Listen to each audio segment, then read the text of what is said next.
Doctor Pallav বৰাৰ জাতিগত প্ৰমাণপত্ৰ বাতিল। যোৰহাট জিলা আয়ুক্তই বাতিল কৰিলে প্ৰমাণপত্ৰ।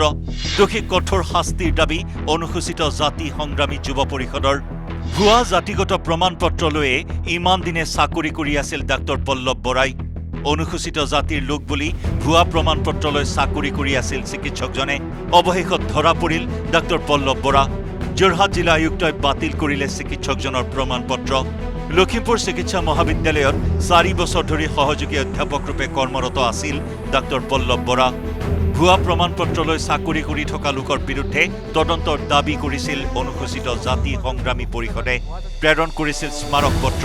তদন্তৰ পাছত চিকিৎসকগৰাকীৰ জাতিগত প্ৰমাণপত্ৰখন ভুৱা বুলি স্পষ্ট হৈ পৰে। চিকিৎসকজনৰ জাতিগত প্ৰমাণপত্ৰ বাতিল হোৱাৰ পাছত প্ৰতিক্ৰিয়া সংগঠনটোৰ নেতা সঞ্জীৱ দাসৰ।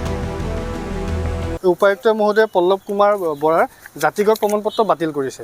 যিখন বিদ্যালয়ত তেওঁ চিকিৎসা সেৱা কৰি আছে, চিকিৎসা মহাবিদ্যালয়, তালৈ তেওঁ জাতিগত প্ৰমাণপত্ৰ বাতিল আৰু চাকৰিৰ পৰা বৰ্খাস্ত কৰিব লাগে বুলি তেওঁলোকে পত্ৰ প্ৰেৰণ কৰিছে। যোৰহাট আয়ুক্ত মহোদয়ে লখিমপুৰ মেডিকেল কলেজৰ যি প্ৰিন্সিপাল আছে তেওঁলৈ প্ৰেৰণ কৰা পত্ৰ আৰু এইখনত উল্লেখ কৰিছে যে তেওঁ জাতিগত প্ৰমাণপত্ৰ বাতিল হৈছে আৰু তেওঁ চাকৰিৰ পৰা বৰ্খাস্ত কৰিব লাগে, তেওঁ জেললৈ প্ৰেৰণ কৰিব লাগে। সংগঠনটোৰ মতে অসমত অবৈধভাৱে অনুসূচিত জাতিৰ ভুৱা জাতিগত প্ৰমাণপত্ৰ লৈ চৰকাৰী চাকৰি কৰি থকা বহু ব্যক্তি আছে। এনে লোকৰ বিৰুদ্ধেও ব্যৱস্থা গ্ৰহণ কৰিব লাগে।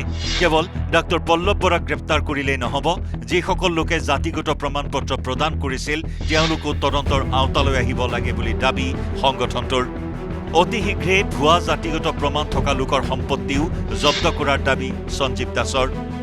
অকল পল্লৱ বৰাক গ্ৰেপ্তাৰ কৰিলে নহ'ব, পল্লৱ বৰাৰ লগত যে অসম অনুসূচিত জাতি পৰিষদৰ কোনসকল ব্যক্তি জড়িত হৈ তেওঁ ভুৱা এজন অনুসূচিত জাতিৰ লোকক তেওঁ চাকৰিটো কৰিবলৈ সুবিধা কৰিলে, জাতিগত প্ৰমাণপত্ৰ দিলে, সেইসকলকো উপায়ুক্ত মহোদয়ে তদন্ত আওতালৈ আনিব লাগে। আৰু মাননীয় মুখ্যমন্ত্ৰী মহোদয়কে আমি ইয়াৰ পৰা দাবী জনাম যে অতি শীঘ্ৰে যিসকল লোকৰ জাতিগত প্ৰমাণপত্ৰ বৰ্তমান বাতিল হৈছে সেইসকল অতি শীঘ্ৰে তেওঁলোকৰ জাতিগত প্ৰমাণপত্ৰ বাতিলৰ কাৰণে উপায়ুক্ত মহোদয়লৈ পত্ৰ প্ৰেৰণ কৰিব লাগে আৰু লগতে তেওঁলোকৰ জাতিগত প্ৰমাণপত্ৰ বাতিল কৰি যিসকলে চাকৰি কৰি আছে তেওঁ চাকৰিৰ পৰা বৰ্খাস্ত কৰিব লাগে।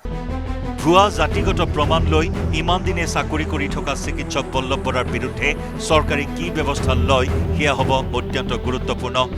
ডাক্তৰ পল্লৱ বৰাৰ MBBS ডিগ্ৰীও বাতিল হ'ব নেকি, সেই প্ৰশ্নৰো এতিয়া হৈছে অৱতাৰণা। ডিব্ৰুগড়ৰ পৰা জেছিম আহমেদৰ report, news 18 Assam north east.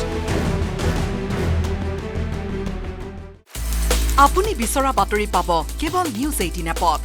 News 18 app download কৰিবলৈ স্কেন কৰক এই QR কোড। গুগল প্লে ষ্টৰতো পাব এই নিউজ 18 এপ।